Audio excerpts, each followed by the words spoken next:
Sumatera Utara. Selamat siang pemirsa, Sumatera Utara hari ini hadir menjumpai Anda, memperbarui informasi Anda seputar Sumatera Utara. Edisi Kamis 5 Januari 2023, bersama saya Muhammad Budi SR. Dan saya Widyo Tami Putri, sejumlah informasi telah dirangkum tim redaksi kami untuk Anda. Dan berikut Sumatera Utara hari ini selengkapnya.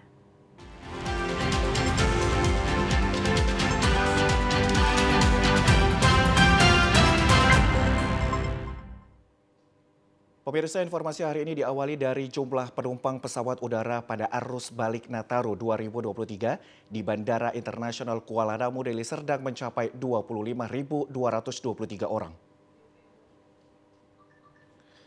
Operation and Service Manager PT Angkasa Pura PT Aviasi Ermansyah Saragi mengatakan puncak arus balik penumpang terjadi kemarin 3 Januari 2023 dengan total 25.000 lebih.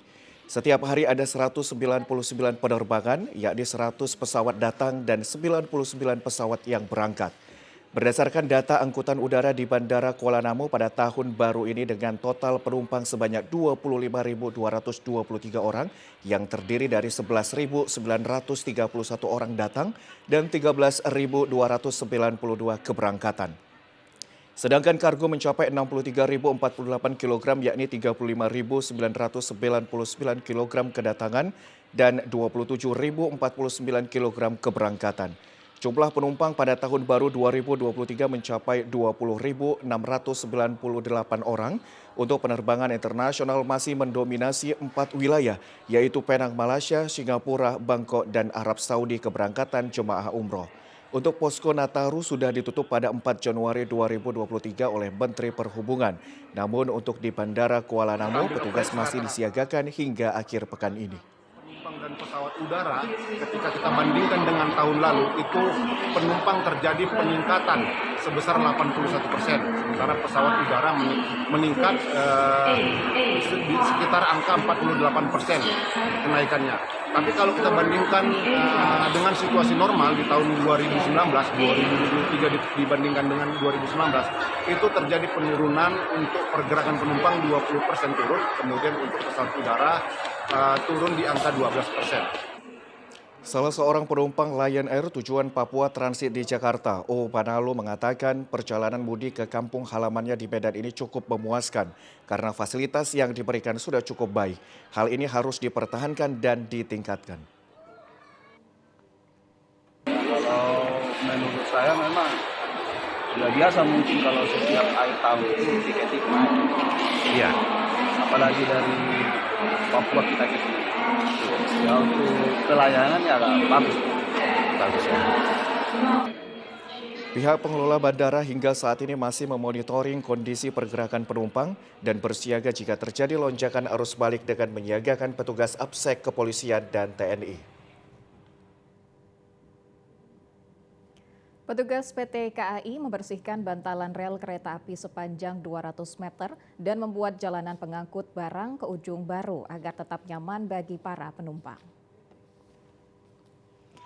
Memberikan rasa aman, nyaman, dan keselamatan bagi para penumpang selama di perjalanan menjadi prioritas utama PT Kereta Api Indonesia. Selaku perusahaan penyedia jasa transportasi kereta api, senantiasa melakukan kegiatan bersih lintas yang dilaksanakan PT KAI Divisi Regional 1 dari Ujung Baru sampai Stasiun Belawan. Humas PT KAI Medan Anwar Solihin mengatakan kegiatan bersih lintas merupakan cara mensterilisasi jalur kereta api dari gangguan perjalanan dengan membersihkan jalur rel dan sekitarnya dari sampah atau benda-benda tidak layak digunakan dan dianggap dapat mengganggu perjalanan kereta api. Diangkut menggunakan kereta api luar biasa dengan menarik 10 gerbong datar. Secara keseluruhan, PT KAI Divres 1 mengerahkan sekitar 15 personil yang terdiri dari internal PT KAI Divres 1 Sumut dan dibantu dengan instansi keamanan eksternal. Selain melakukan kegiatan bersih lintas, PT KAI Divres 1 Sumut juga melakukan sosialisasi kepada masyarakat terkait mewujudkan keselamatan perjalanan. Keselamatan perjalanan sini kan juga banyak ya perjalanannya, jadi untuk angkutan barang biar kita jamin untuk kelancaran dan keselamatan. Kami sebenarnya kita bersama-sama ya dengan masyarakat sekitar juga dengan PT KAI, mari bersama-sama menjaga lingkungan khususnya di sekitar rel kereta api supaya bersih, tidak ada sampah lagi. Masyarakat dihimbau agar menjaga kebersihan dan tidak membuang sampah atau tunggul kayu yang akan membahayakan perjalanan kereta api.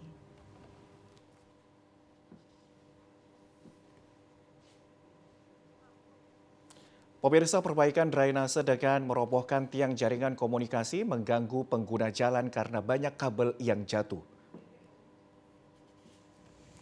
Sejumlah kendaraan harus melambatkan laju kecepatannya saat melintasi Jalan Melati Putih menuju persimpangan Jalan Kapten Muslim Medan Helvetia.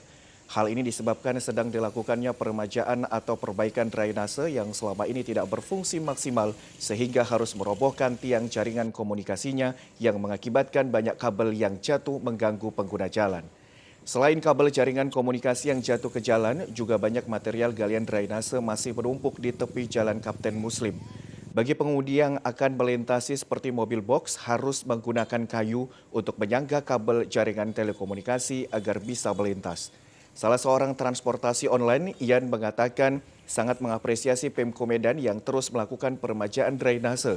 Ia berharap agar peremajaan drainase tersebut tidak semrawut. Pak, kan kalau udah begini, orang lewat lalu lalang kan seharusnya ya diperbaiki lah. Karena orang mau lewat tiap hari kan kayak gini. Jadi kalau ini nggak diperbaiki, gimana orang mau lewat? Ya kan Bang? Seperti kabel yang melintang Ya, itu mengganggu kabel Bang ya? yang melintang ini kan apa? Menghambat perjalanan orang kan gitu Bang. Oke. Jadi orang kan lalu lalang, jadi kalau nggak diperbaiki orang putar lagi kayak mobil diesel yang mau lewat kan dia nggak tahu dia mau lewat terpaksa putar balik. Aksi demo warga beberapa waktu lalu terkait jalan rusak dan berlubang di sepanjang Jalan Seibelumai, Desa Tanjung Morawa B, Kecamatan Tanjung Morawa, Kabupaten Deli Serdang mendapat respon dari beberapa perusahaan dan melakukan perbaikan jalan secara swadaya.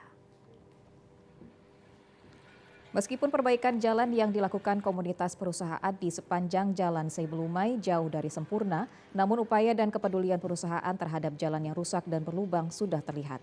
Minimal dapat mencegah terjadinya kecelakaan akibat jalan berlubang.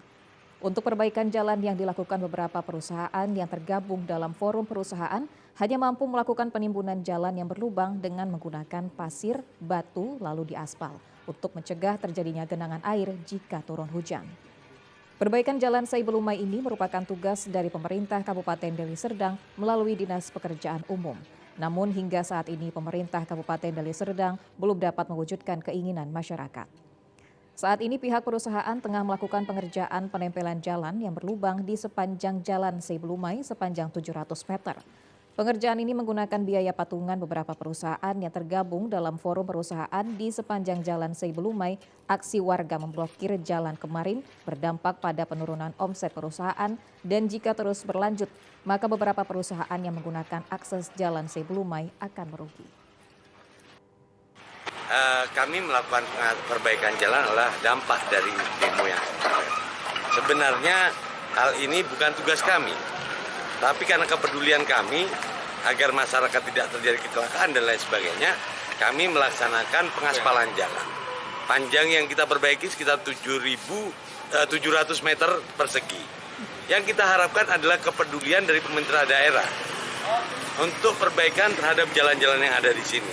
Ya kami berharap dalam hal ini pemerintah sigap karena sudah berulang kali kita melakukan aksi gitu untuk memberi peringatan ke pemerintah untuk kiranya depannya jalan kita ini jauh lebih layak dari saat sekarang ini karena yang kita khawatiri hidup masyarakat di sini sangat terancam.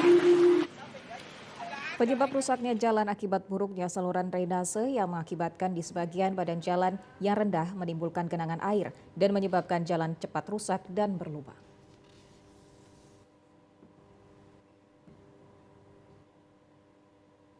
Ya, pemirsa, satu unit minibus ringsek berat setelah terjun dari ketinggian 20 meter lebih di kilometer 3 Jalan Lintas Sibolga Tarutung atau tepatnya di Kelurahan Huta Barangan, Sibolga Utara.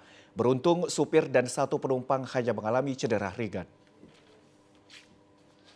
Meski tidak ada korban jiwa dalam kejadian tersebut, namun kondisi mobil dengan nomor polisi BK 1283 XW yang dikemudikan Suhanda warga Kota Medan itu mengalami rusak berat. Belum diketahui penyebab peristiwa terjunnya minibus ini ke halaman rumah warga lantaran sang supir masih belum bisa memberikan keterangan lantaran masih syok atas kejadian yang baru dialaminya. Sementara itu, beberapa warga menyebutkan sebelum jatuh di halaman rumah warga, minibus tersebut sempat terlihat 2 kali terguling. Masalah kejadiannya Pak, kalau kejadiannya dari atas tidak bisa saya tahu. Tapi mau nyampe ke jalan setapak itu, tengok ada mobil jatuh sampai ke paret, terbalik 2 kali terbalik. 2 orang Pak. 2 orang. Ada korban atau luka atau jiwa gitu? Cuman yang saya tahu, bapak itu keluar dari mobil, penumpangnya hidungnya berdarah sedikit. Supirnya tergeletak, tapi tidak parah, cuma itu aja. Hingga kini pihak kepolisian masih berupaya melakukan evakuasi badan mobil.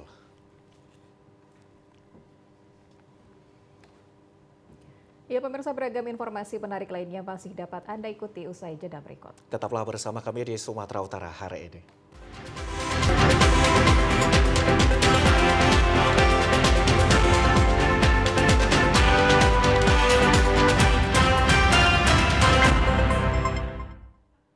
Terima kasih Anda masih bersama dengan kami, pemirsa. Pemerintah Arab Saudi memberlakukan sejumlah kebijakan baru dalam penyelenggaraan Umroh 1444 Hijriah. Kebijakan itu diorientasikan sebagai bagian dari tahapan implementasi visi Saudi 2030. Beberapa kebijakan itu antara lain tidak ada batasan kuota umroh. Selain itu, berumroh juga tidak harus menggunakan visa umroh, bisa dengan jenis visa lainnya. Proses permohonan visa juga tidak harus melalui provider di Indonesia. PPIU bisa langsung berhubungan dengan provider Saudi. Saat ini banyak travel umroh yang menyediakan paket umroh baik plus dan reguler. PT Gadika Mandiri Islami dapat sepuasnya menikmati perjalanan spiritual penuh dengan kenangan manis.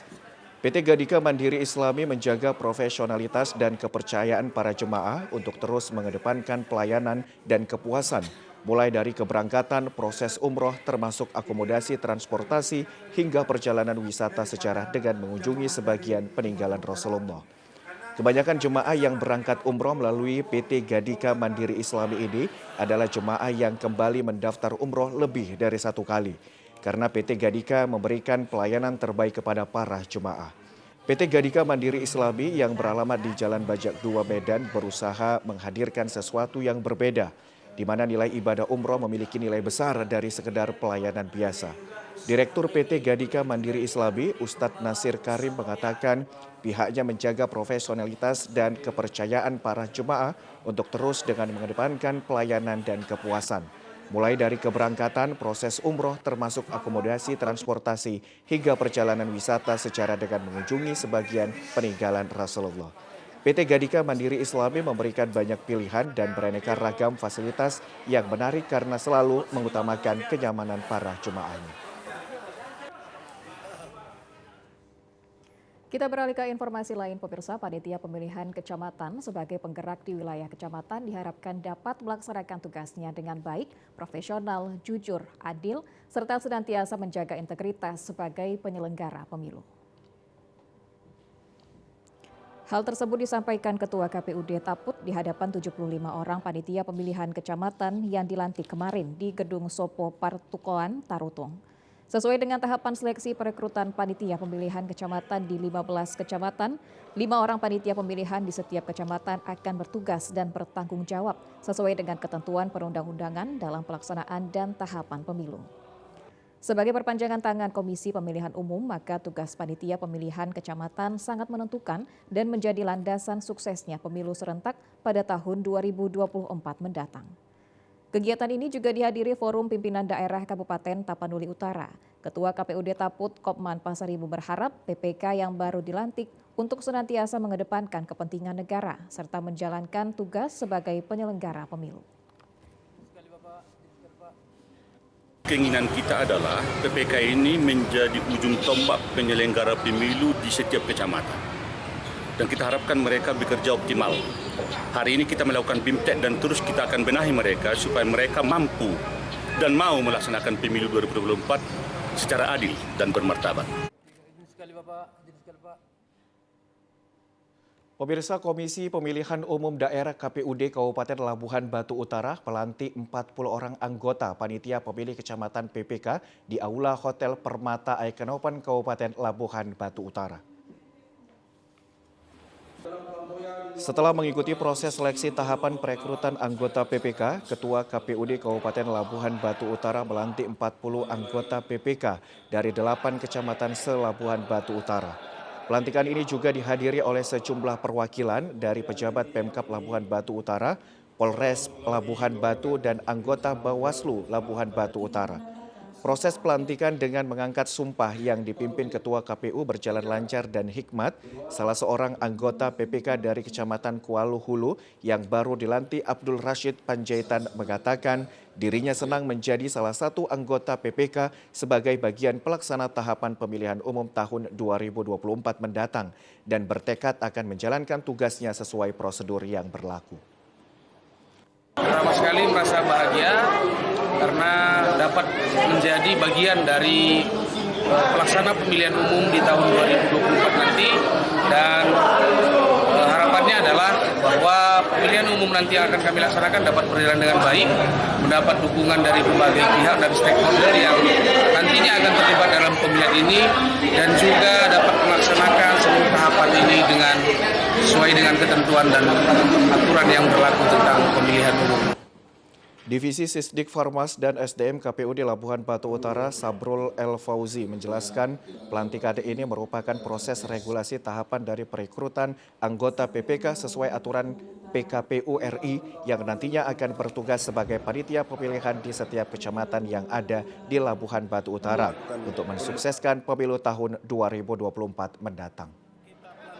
Jam 1.30 kita akan langsung untuk melakukan bimbingan teknis kepada rekan-rekan PPK yang sudah dilantik pada hari ini terkait dengan pembekalan tata kelola pemilu tahun 2024.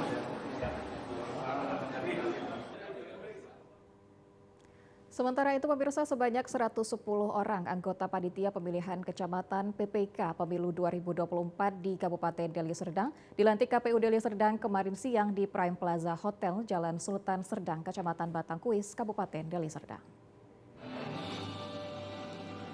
110 orang anggota PPK dilantik Ketua KPUD Kabupaten Deli Serdang berasal dari 22 kecamatan di Kabupaten Deli Serdang. Masing-masing 5 orang dari setiap kecamatan yang dilantik Ketua KPUD Deli Serdang, Syahrial Effendi, didampingi anggota KPU Timo Dahlia Daulay, Relis Yanti Panjaitan, dan Ziaul Haq Siregar. Sekretaris Daerah Kabupaten Sekdakap Kabupaten Deli Serdang Timur Tumanggor mengatakan Pemkab Deli Serdang mendukung pelaksanaan tugas PPK untuk pemilih dan peserta pemilu 2024 agar dapat menghasilkan pemilu yang berkualitas di Kabupaten Deli Serdang.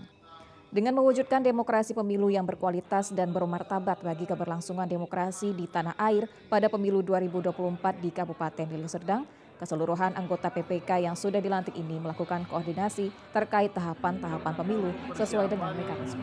Tempat ataupun ruangan kerja daripada PPK bahwa sesuai dengan Undang-Undang Nomor 7 2017 yang menjadi Peraturan Pemerintah Nomor 1 Tahun 2020 bahwasanya pemerintah Kabupaten Deli Serdang wajib untuk mendukung suksesnya kelancaran daripada pemilu serentak 2024. Karena ini kita minta kepada seluruh Bapak Ibu pejabat untuk menyiapkan fasilitasi sarana dan prasarana untuk rekan-rekan kita PPK yang ada di masing-masing kecamatan.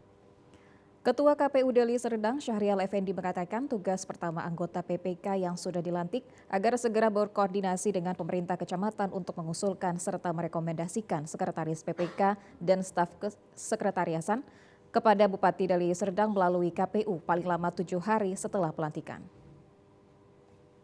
Mungkin kalau kita melihat, saya tidak bisa tapi saya melihat ini terkait kendala di aplikasi ya, penggunaan aplikasi Siakba yang hari ini kan untuk pemilu ini kan pertama sekali memakai aplikasi Siakba, sehingga masih banyak masyarakat kita yang belum terbiasa untuk melaksanakan menggunakan aplikasi Siakba itu, sehingga agak susah dan kesulitan dalam mengupload dan mendaftarkan dirinya di Siakba.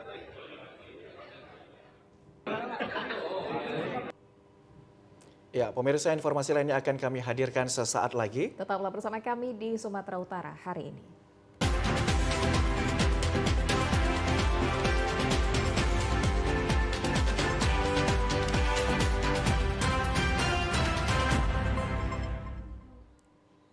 Terima kasih Anda masih bersama dengan kami. Pemirsa, KPUD Kota Tebing Tinggi melaksanakan bimbingan teknis terhadap 45 anggota panitia pemilihan kecamatan PPK di 5 kecamatan. Pada BIMTEK tersebut, Ketua KPU menekankan integritas dan independensi sebagai penyelenggara. Hal tersebut disampaikan Ketua KPUD Kota Tebing Tinggi Abdul Khalid saat memberi materi BIMTEK PPK di Kota Tebing Tinggi pada Rabu 4 Januari 2023. Abdul Khalik menyampaikan tugas dan fungsi sebagai PPK sebagai penyelenggara diwajibkan untuk bersikap netral dan menjaga integritas sebagai penyelenggara. Selain itu, tidak berhubungan secara langsung kepada peserta partai politik di luar kapasitas dan tidak dalam konteks menjalankan tugas dan fungsi sebagai PPK. Serta tugas dan fungsi PPK memastikan ketersediaan logistik pemilu dan memastikan penyelenggaraan pemilu berjalan baik dan lancar. Di hadapan 45 anggota PPK yang terdiri dari 5 kecamatan, yaitu Kecamatan Bajenis, Padang Hilir, Padang Hulu, dan Rambutan, serta Tebing Tinggi Kota yang sedang menjalankan BIMTEK selama 2 hari ke depan. Abdul Khalid mengajak seluruh petugas PPK sekota Tebing Tinggi untuk mensukseskan penyelenggaraan pemilu dan pilkada serentak pada 2024 mendatang. Teknis terhadap PPK dalam pelaksanaan pemilu nanti. Apa saja kita akan bimbing mereka dalam kaitannya dengan kode etik, kemudian proses kinerja mereka, teknisnya dalam pelaksanaan, serta hal-hal yang berkaitan dengan hukum, serta logistik. Kalau untuk jumlah PPK sendiri yang dilantik tadi bisa disampaikan? Jumlah PPK itu 5 kali 5, jadi jumlahnya 25 dan mereka itu mengikuti proses yang ketat. Pemirsa, 25 orang anggota panitia pemilihan kecamatan di Kota Binjai kemarin sore dilantik oleh KPU Kota Binjai. Pelantikan PPK ini bertujuan guna persiapan pemilihan umum pada 2024 mendatang. Setelah disahkan, 25 orang anggota PPK melakukan pengambilan sumpah jabatan dan pembacaan fakta integritas oleh Ketua KPU Kota Binjai, Zulfan Effendi. Pelantikan 25 orang anggota PPK ini langsung dihadiri oleh Ketua KPU Provinsi Sumatera Utara, Wali Kota Binjai, Kapolres Binjai, dan Kejaksaan Negeri Binjai. 25 orang yang lulus menjadi anggota PPK ini merupakan hasil seleksi ketat oleh KPU Kota Binjai dengan menggunakan aplikasi Siakba yang masing-masing terdiri dari 5 orang di 5 kecamatan yang ada di Kota Binjai. Saat melantik 25 orang anggota PPK ini, Ketua KPU Kota Binjai berpesan bagi seluruh anggota PPK agar bekerja sesuai dengan tupoksi dan solid bersama tim di masing-masing kecamatan dan setiap keputusan yang diambil harus sesuai dengan regulasi dan tidak untuk kepentingan sendiri. Ketua KPU Sumut Syahrial Syah mengatakan pendaftaran anggota PPK di Kota Binjai antusiasnya sangat tinggi. Untuk itu diharapkan 25 orang ini nantinya mampu menjaga integritas dan tidak tergoda dengan hal-hal yang bisa merusak citra jajaran pelaksanaan pemilihan umum.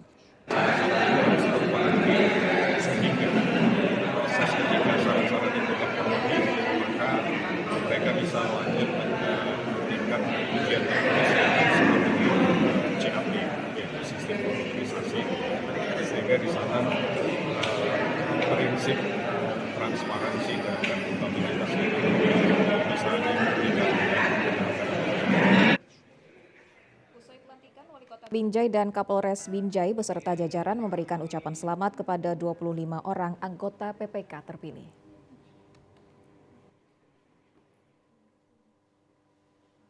Pemirsa, kita beralih ke informasi lain. Kapal MV Wanhai 323R kapasitas 3.000 TEU merupakan kapal pertama yang melakukan pelayaran langsung maiden call dari China, Taiwan, Jepang, dan Korea menuju Pelabuhan Belawan pada awal tahun 2023.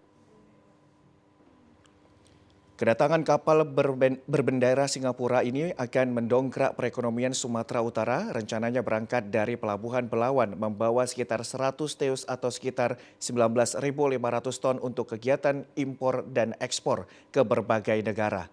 PLT Kepala Kantor Kesyah Bandaran Utama Pelabuhan Belawan, Kapten Barto Ari Raharjo, menyebutkan MV Wanhai 323 melakukan pelayaran langsung dari Pelabuhan Belawan menuju Korea, Jepang, Taiwan, dan Cina pada Senin sore. Dan di awal tahun baru 2023 sekitar pukul 23.00 waktu Indonesia bagian Barat bersandar di Terminal Peti Kemas Belawan yang membawa 12.000 ton membawa berbagai produk. Sedangkan untuk ekspor kapal, MV Wanhai 323 akan membawa 7.500 ton berbagai produk unggulan ekspor dari Sumatera Utara ke negara-negara tujuan tersebut. Kunjungan perdana MV Wanhai 323 awal tahun 2023 di Pelabuhan Belawan didampingi Presiden Indonesia Maritime Pilots Association, Perseorangan Herman Haryanja, dan sejumlah pimpinan instansi lainnya. Kapten Barto Ari Raharjo menambahkan MV Wanhai 323 membawa produk unggulan ekspor dari Sumatera Utara seperti produk olahan sawit, karet, frozen seafood, sayur mayur, dan produk kayu. Presiden Inampa Perseorangan Herman Haryanja mengatakan pelayaran One-Liners merupakan momentum penting bagi pertumbuhan ekonomi Indonesia, khususnya Sumatera Utara dan daerah sekitarnya. Dengan pelayaran dari Pelabuhan Belawan menuju negara Korea, Jepang, Taiwan, dan Cina, momentum ini harus dimanfaatkan seluruh eksportir pedagang yang ada di Sumut. Karena pelayaran direct service akan memberikan banyak keuntungan bagi eksportir dan importir. Selain upaya menurunkan biaya logistik nasional dan upaya meningkatkan pemulihan ekonomi nasional pasca pandemi COVID-19. Dan dia akan datang lagi, dia senang melihat Pelabuhan Belawan, pandu tidak ada masalah, bongkar muat cepat, penyambutan meriah sekali, dan dia berharap bisa berkunjung ke Pelabuhan Belawan lagi. Ini yang terbaru, jadi rutenya ini memang rute ke negara tujuan akhir.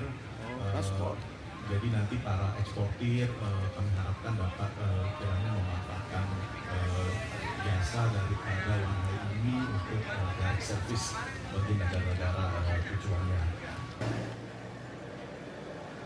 MV. Ya pemirsa, beragam informasi menarik lainnya akan kembali kami hadirkan usai jeda berikut. Tetaplah bersama kami di Sumatera Utara hari ini.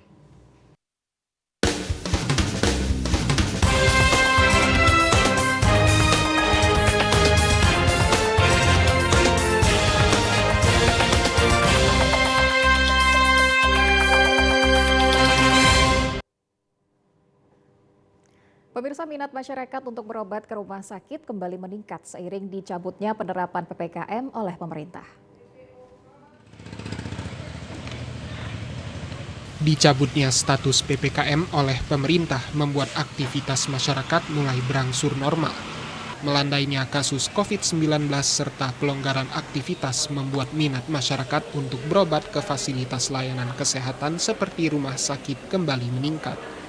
Direktur Operasional dan Pengembangan Rumah Sakit Pusri, Dr. Isio Libran Andi mengatakan, saat ini pihaknya telah memberikan kelonggaran bagi pasien rawat jalan. Meski demikian, pihak rumah sakit tetap menghimbau kepada para pasien untuk menerapkan protokol kesehatan. Kita satu mengadop kebiasaan baru, new habit, satu untuk prokes kita tetap menghimbau pakai masker, kemudian untuk physical distancing juga kita tetap himbau. Kemudian kita siapkan juga untuk tempat cuci tangan, hand sanitizer. Untuk pasien-pasien yang datang berobat itu kita bagi beberapa klaster. Pasien-pasien rawat jalan kita tidak melakukan lagi screening antigen. Dan untuk pasien-pasien rawat inap kita lakukan screening antigen. Sementara itu, salah seorang pasien berharap pihak rumah sakit dapat memberikan layanan yang prima pasca pandemi COVID-19. Saya kontrol ulang operasi seminggu yang lalu, tanggal 27 ya. Lebih nyaman, satu dekat rumah ya, nggak begitu jauh. Yang kedua kali, pelayanan cukup bagus. Yang kurang diperbaiki, yang sudah bagus diperbagus lagi kayak gitu. Jika terjadi lonjakan kasus COVID-19 pasca libur Nataru, pihak rumah sakit mengaku sudah siap dengan melakukan langkah-langkah antisipasi. Arwi Murahman, TVRI Sumsel melaporkan. Ya, pemirsa, jalan penghubung antar desa Tabah Tengah dan desa Tabah Rebane, Kecamatan Selangit, Kabupaten Musirawas terancam putus.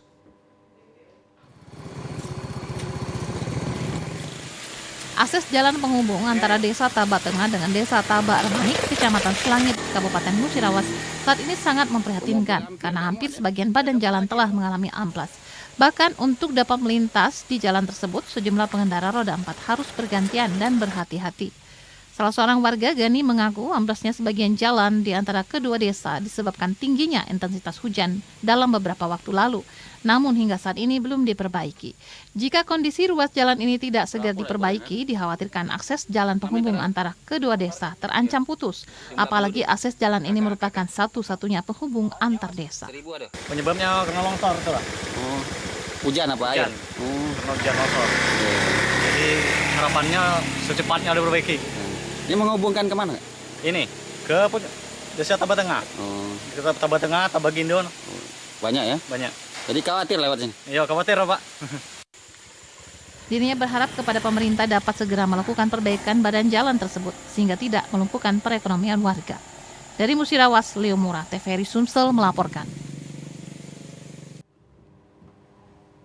Pemirsa, informasi tadi menutup perjumpaan kita pada program Sumatera Utara hari ini. Saya Muhammad Budi SR. Dan saya Widyotami Putri pamit undur diri dari hadapan Anda. Terima kasih, selamat siang. Sampai jumpa.